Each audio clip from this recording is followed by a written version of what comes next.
I request Dr. Jayaraj sir, founder and chairman of SPM Group of Institutions, to give a special speech.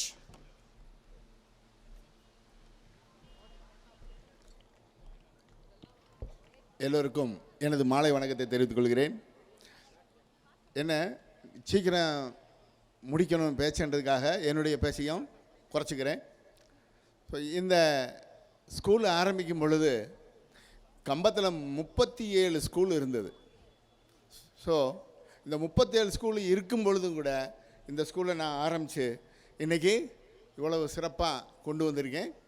என்னுடைய மருமகனும் என்னுடைய மகளும் இதற்கு அரும்பாடுபட்டுக்கிட்டு இருக்காங்க. அது மட்டும் இல்லை, நான் படித்தது என்னவோ 10th தான்.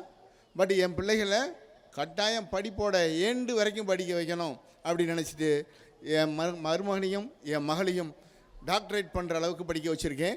ஸோ டாக்டரேட்டுக்கு மேலே படிப்பு இல்லைன்னு தான் சொல்லணும். ஸோ அந்தளவுக்கு படிப்போட எண்டு என்னன்றது வரைக்கும் படிக்க வச்சுருக்கேன். எதற்காக அப்படின்னா, நமது பிள்ளைகளை நல்ல பாதையை காமிச்சு நல்ல அறிவை வளர்த்து நல்ல வேலை வாய்ப்பை உருவாக்கி கொடுக்கணுன்ற ஒரே நோக்கத்துக்காக என் பிள்ளைங்க ரெண்டையுமே டாக்டரேட் பண்ண வச்சுருக்கேன். இதுக்கு மேலே படிக்கணும்னா போஸ்ட் கிராஜுவேட்டு திருப்பியும் பிஜி தான் பண்ணணும்.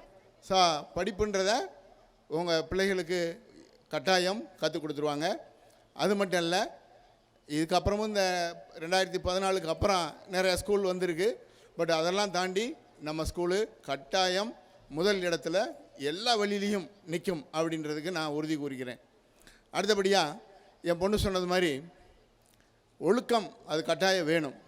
ஒழுக்கம் இல்லை அப்படின்னா நீங்கள் என்னதான் கற்றுனாலும் என்ன தான் படிப்பு சொல்லி கொடுத்தாலும் அது பிரயோஜனப்படாது. அதனால் ஃபஸ்ட்டு ஒழுக்கம் கட்டாயம். நம்ம பிள்ளைகள்லாம் ஒழுக்கத்தோடு இருக்கணும் எல்லா வழியிலையும் அப்படி நினச்சி தான் இங்கே நம்ம நடத்திக்கிட்டு இருக்கோம். ஸோ அதுக்கு எல்லா பெற்றோர்களும் குழந்தைகளும் ஒத்துழைப்பு கொடுப்பீங்கன்ற நம்பிக்கை இருக்குது. இன்றைக்கி வரைக்கும் அந்த விஷயத்தில் ஒத்துழைப்பு எல்லோரும் கொடுத்துக்கிட்டு இருக்கீங்க. தொடர்ந்து இந்த ஒத்துழைப்பை கொடுத்து நமது ஜெய்டெக் இன்டர்நேஷ்னல் ஸ்கூல் சிறப்பாக வளர உங்களுடைய ஆதரவோடு இதை நடத்துறதுக்கு நான் கேட்டுக்கிறேன்.